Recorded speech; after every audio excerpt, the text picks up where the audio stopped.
Hi friends, welcome back to Jaya స్వంటిల్లు అండి. ఈరోజు మునమాకు పొడి చేస్తున్నానండి. ఇక కప్పు మునమాకు తీసుకున్నామండి.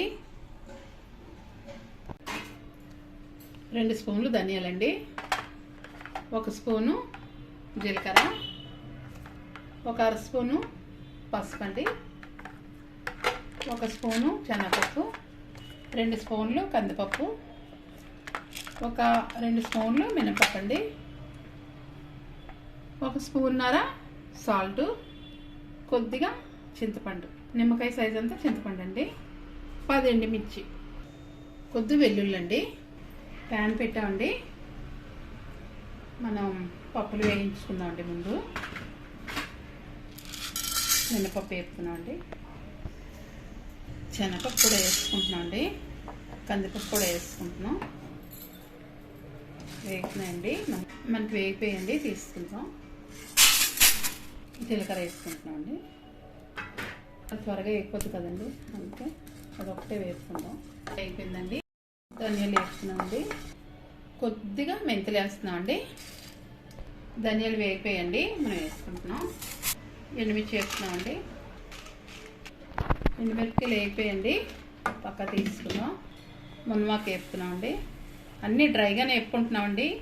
ఆయిల్ అది ఏమి వేయలేదండి, మొత్తం అన్నీ డ్రైగానే వేపుకుంటున్నాం. మనం మునమాకు చూసారా ఎలా వేగిందో. మనకి ఇవన్నీ వేపుకున్నాం కదండి, ఇవన్నీ ముందు మనం మిక్సీ జార్లో వేసుకుందాం. మునమాకు కూడా వేసుకుంటున్నామండి. చింతపండు వేస్తున్నామండి. మనం వెల్లుల్లి తీసుకున్నాం కదా, వెల్లుల్లి కూడా వేసుకుంటున్నాం. పసుపు వేసుకుంటున్నాం అండి. సాల్ట్ కూడా వేసుకుంటున్నామండి. మిక్సీ చేద్దామండి. ఇప్పుడు మనం మిక్సీ చేసామండి, చూసారా ఇలా బరకగా చేసుకున్నాం. బాగుంటుంది. మనకి కొద్ది నెయ్యి కానీ నూనె కానీ వేసి అన్నంలో కలుపుకుంటే ఇడ్లీకి కానీ చాలా అదిరిపోద్దండి. ఈ మునమాకు మనం ఇలా పొడి చేసుకుని తిన్నా, పప్పుల్లో వేసుకున్నా చాలా బాగుంటుందండి టేస్ట్.